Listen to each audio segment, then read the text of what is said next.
Hey everybody, I'm John and today we're getting into Pikesville Rye. Let's do this.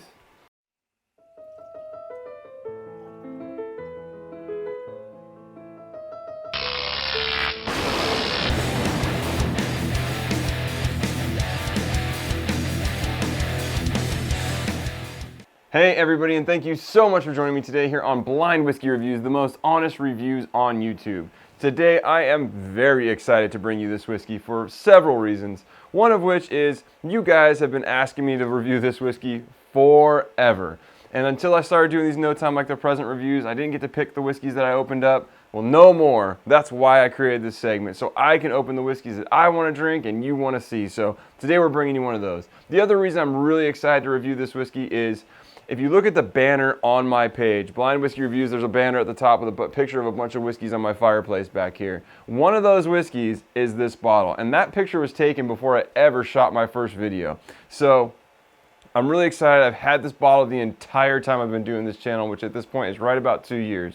So for 2 years, this bottle has been sitting on my shelf just waiting to be drank, and we are finally getting to it. So I am super pumped to be bringing you the Pikesville Rye. So the Pikesville Rye is a very highly touted whiskey coming out of Heaven Hill. It is 110 proof straight rye whiskey. And its little brother is the Rittenhouse Rye, which is the bottled in bond rye coming out of Heaven Hill as well. So both are really good ryes. This one I've had several times in the past. It's always been fantastic. I have not opened a bottle of it in a couple of years, so I am really excited to get into this one. So let's not wait anymore and let's get into it.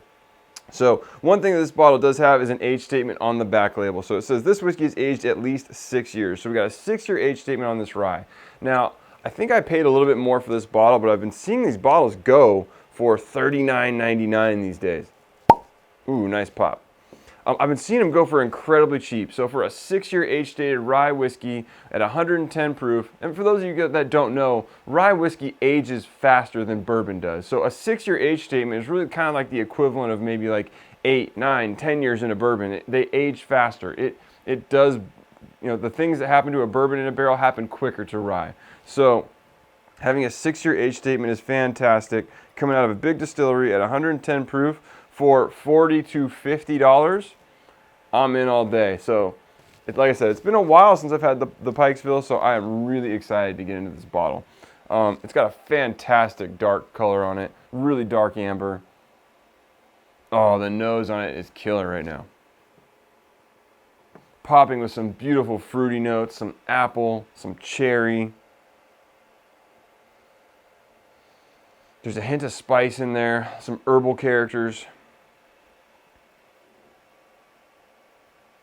A little bit of oak, a little bit of vanilla. It smells much more bourbon-like than it does rye, and I think this is another example of the typical Kentucky rye, where it's a very low rye. This one is like that 51% rye, probably. I don't know the mash bill. Maybe it says back here. Doesn't, but I'm pretty sure it's a very low rye. But it smells absolutely fantastic. Let's get into the taste. Cheers.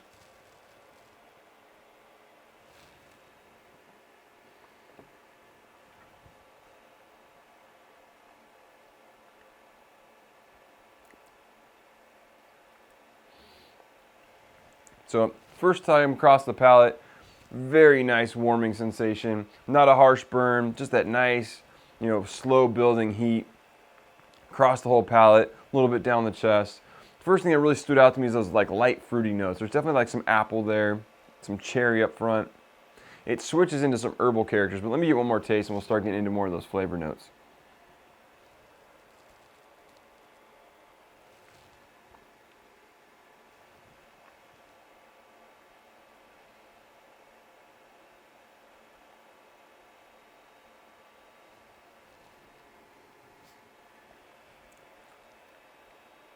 Damn, that's good.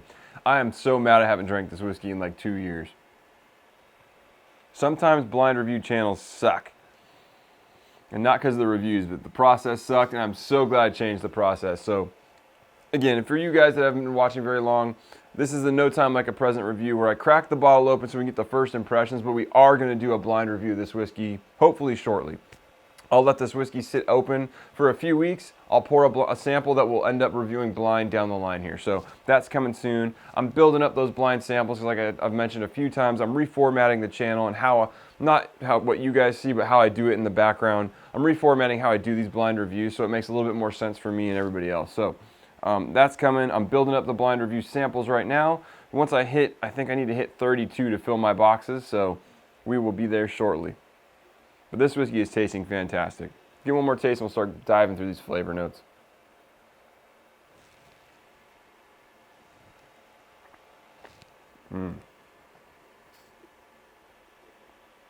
So good. So yeah, this is much more bourbon-like than it is rye, but where the rye kind of pops out a little bit, it's kind of toward the mid to back palate. So, like I said, up front, lots of apple, pear, cherry, some like sweet berry characters. Mid palate, it kind of flips a little bit. You're getting kind of like almost like a bourbon-like brown sugar, caramel notes, a little vanilla. But towards the back to mid to back palate, like kind of that transition to the back of your palate, is where you kind of start getting this big pop of like herbal characters. So you're getting like a little bit of cinnamon, a little bit of like mint. It almost tastes like spearmint, like that herbal spearmint character. I wouldn't say it's like some whiskeys you get, they have this almost like effervescent character, and this doesn't have that, but it definitely almost has that like I said, herbal spearmint character. The slightest touch of black pepper, but it all stays mildly sweet, which is nice. It's not this very drying. Sometimes you get like 100% rye, and that 100% rye is just like a black pepper bomb, and it's not very sweet, and it's really kind of like bitter and savory, which, you know, you really got to be in the mood for that kind of whiskey. This is much more easy drinking. It stays reasonably sweet the entire way through. I am so mad I haven't had this in 2 years. Gosh.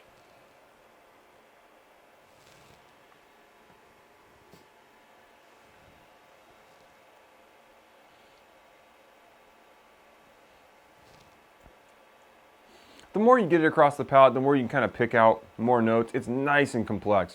There's tons of flavors here. It's morphing a little bit every taste, which is nice. So far, so good. As we always do, let's give this whiskey a little bit of time in the glass. Give it just a slight chance to open up so we can kind of get an impression on how this whiskey is going to do as it gets a little airtime in the bottle. So we're going to give it 20 to 30 minutes, and we'll come back and give you those flavor notes in just a sec. All right, everybody. So the whiskey's been in the glass for about 25, 30 minutes.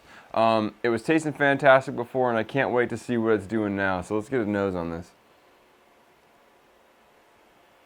Not too much different so far. If anything, it smells just slightly richer.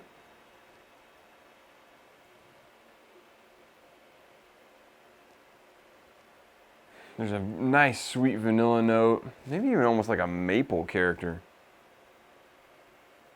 Toffee, maybe. Smells fantastic.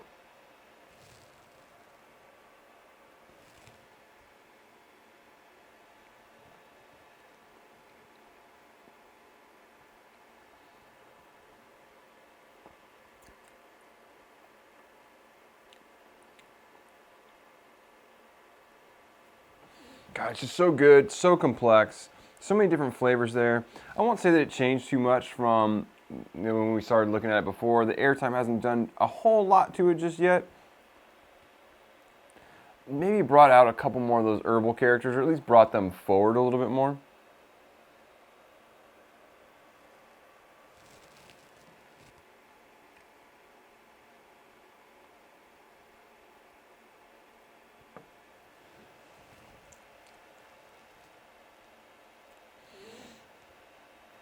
This is just a fantastically balanced whiskey. The sweetness with the herbal characters, with the bitterness, it all just kind of plays off each other, and it just goes great across the palate. It stays nice and even keeled with a ton of complexity, a nice proof. I really love this proof. I mean, when it gets down to it, everybody loves the high proof whiskeys. You know, all the whiskey heads that want, you know, the hazmat. You know, you get the Elijah Craig barrel proofs that were used to be 140 plus proof, and that's what everybody wants. But for me, those aren't necessarily the easiest drinking whiskeys. They've got the most flavor, perhaps, but I think 110 proof is just such a perfect proof point for a whiskey that you can drink, yet it just explodes with flavor. So I love the proof point. I love what they've done here. The age is fantastic. The flavor profile is fantastic.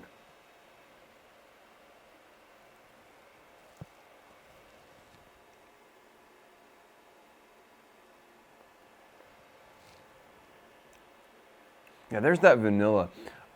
Every time you taste it, it changes a little bit. It morphs a little bit. Something stands out that maybe was there before, but kind of came to the front. And I love that about a whiskey. That's what makes a whiskey so interesting, is when every sip's just a little bit different. Something else pops every time you taste it. Fantastic. So if I haven't said it enough times, this is a great whiskey. It was always a great whiskey. I knew it was a great whiskey. I'm so upset that I haven't had this whiskey in a couple of years, and I will definitely be enjoying every drop of this bottle, and I cannot wait for the blind review. I think it's going to do fantastically in a blind review.